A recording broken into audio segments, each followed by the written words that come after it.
What's going on, everybody? Welcome to another brand new installment of Renegades Reviews, exclusively here as always on the Casa D18 Studios channel. I, of course, am your host, the Renegade JJ Williams. Happy Friday. And today we're going to take a look at another film handpicked by my girlfriend for me to review.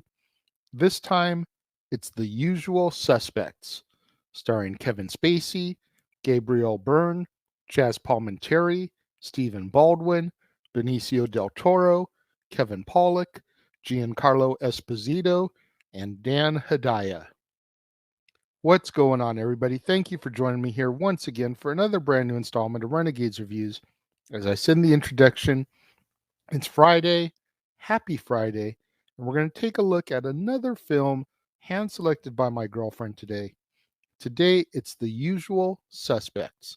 And as our movie opens, career criminal Dean Keaton lies badly wounded on a ship that is docked in San Pedro Bay in California. He is confronted by a mysterious figure that he calls Kaiser, who shoots him dead and sets fire to the ship. The next day, the police recover 27 bodies and only 2 survivors. Arkash Kovacs, a Hungarian mobster, hospitalized with severe burns, and Roger Verbal Kint, a physically disabled con artist. U.S. Customs agent Dave Kwan flies to Los Angeles from New York City in order to interrogate Verbal. The men are left alone in a borrowed office belonging to LAPD Sergeant Jeff Rabin, while FBI agent Jack Baer visits the hospitalized Kovacs. Now, the events that led Keaton, Verbal, and their associates onto the ship are described by Verbal via flashback.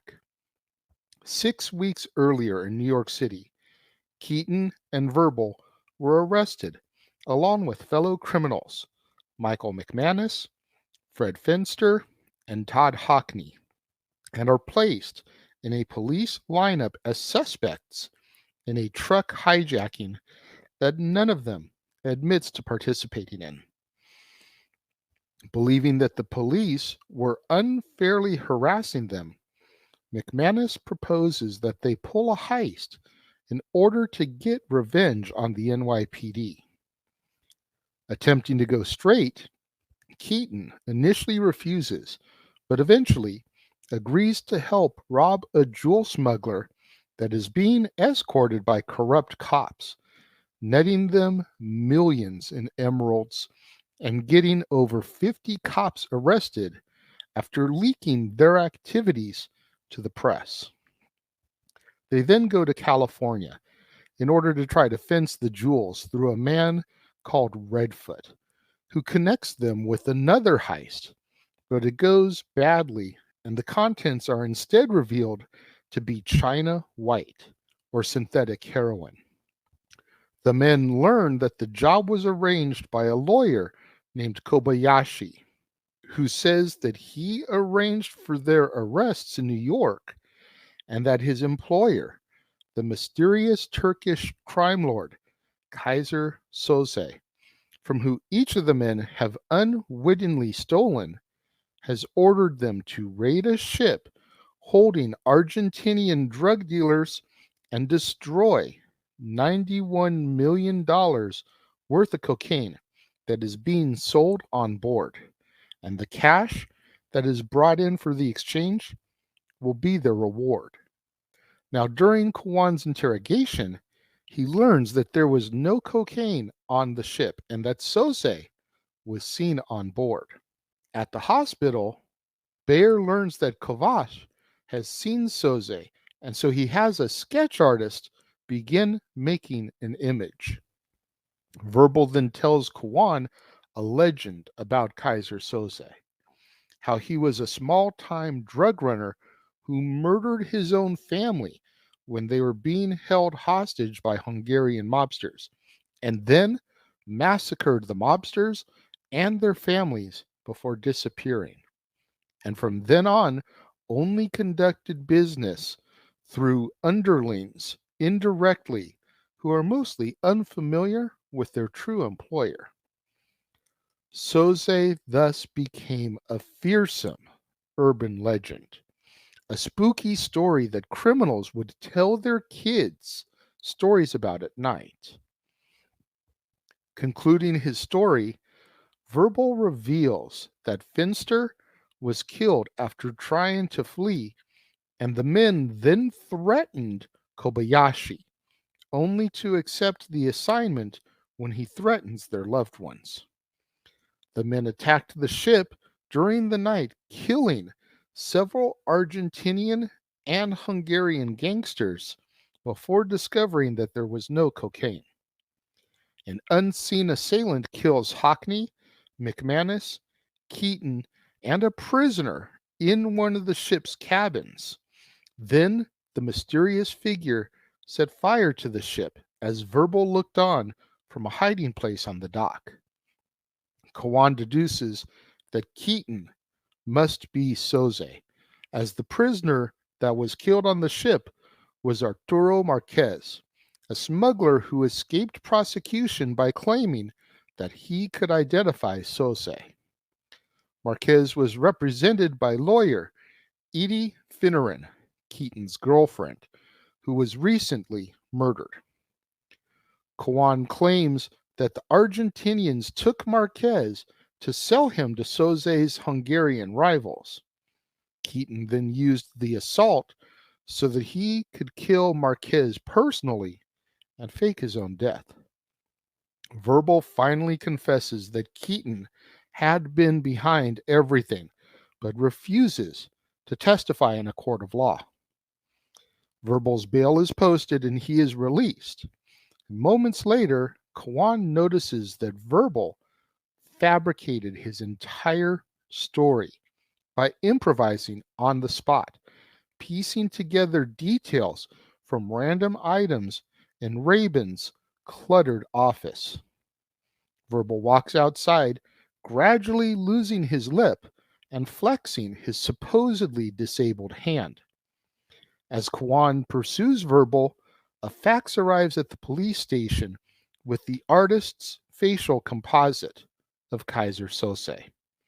The picture resembles Verbal, revealing that he was Kaiser Soze the whole time. Soze enters a car driven by the man who was dubbed Kobayashi and leaves just moments before Kawan arrives on the scene as our movie comes to its close. This movie was definitely a trip.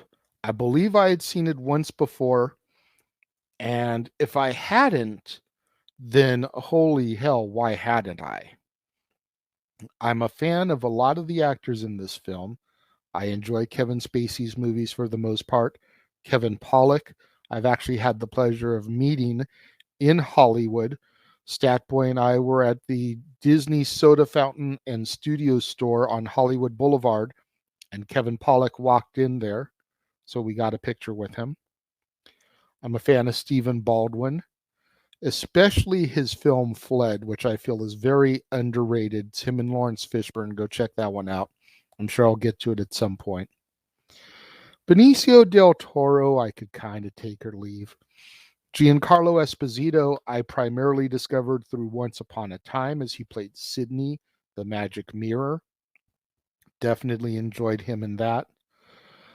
So many great actors in this, and I'm not 100% sure I've seen this before. I could have sworn that I had, but I'm wondering if I got it mixed up with a different movie. Regardless, this was a great tale with a lot of twists, and the reveal of Kevin Spacey's character, the disabled, limp, gimpy man named Verbal, is this mastermind Kaiser Sose.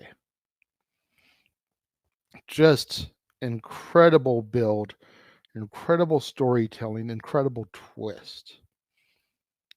huge kudos to everybody in this film.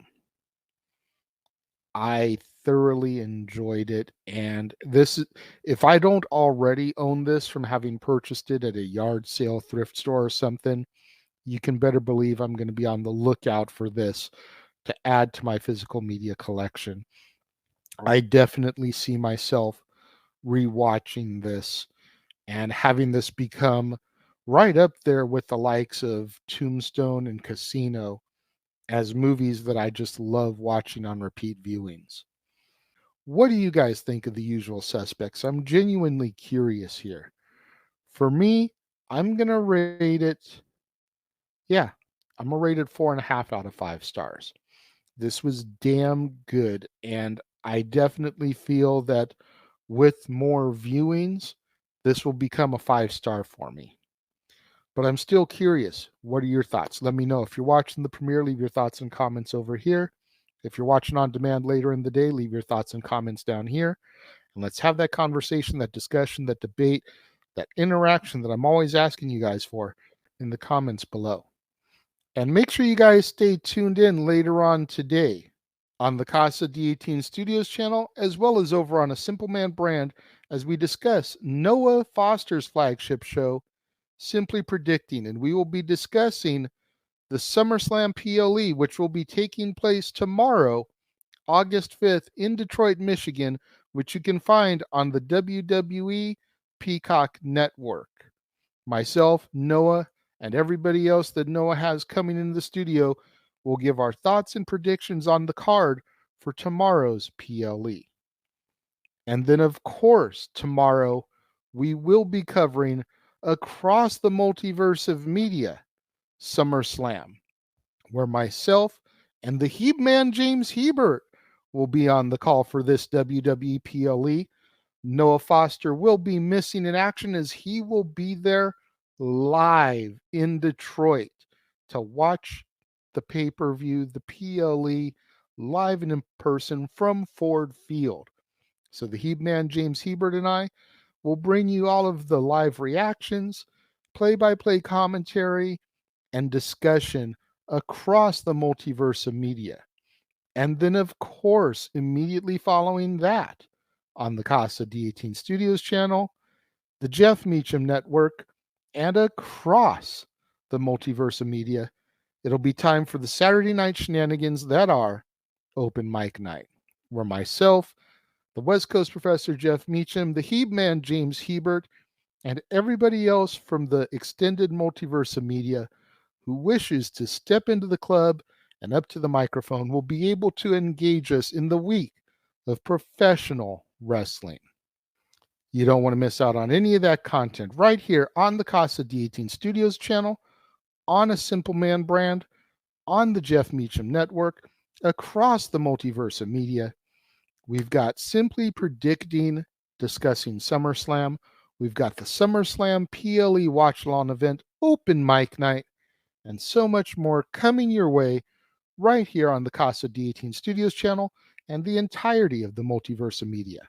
Again, you don't want to miss any of it, so make sure you smash that like button, make sure you subscribe, make sure that notification bell is turned on so you don't miss out anytime a video drops right here on the Casa D18 Studios channel or anytime we go live, as is the case with Statboy Sports Bar, Open Mic Night, pay-per-view PLE watch-along coverage, etc. Share these videos with your family, friends, loved ones, coworkers, movie fanatics, cinephiles in your life. Fans of Kevin Spacey, fans of Kevin Pollak, fans of Stephen Baldwin, fans of Benicio del Toro, fans of Giancarlo Esposito, anybody you can think of that would enjoy this content in this video, share it with them, as it's the only way we're going to keep my visibility up in YouTube's algorithms now that we are in fact a monetized channel right here on the platform. Thank you once again to everybody out there who joined me and tuned in this afternoon. It means so much more to me than you guys will ever know. And I will see you guys next time.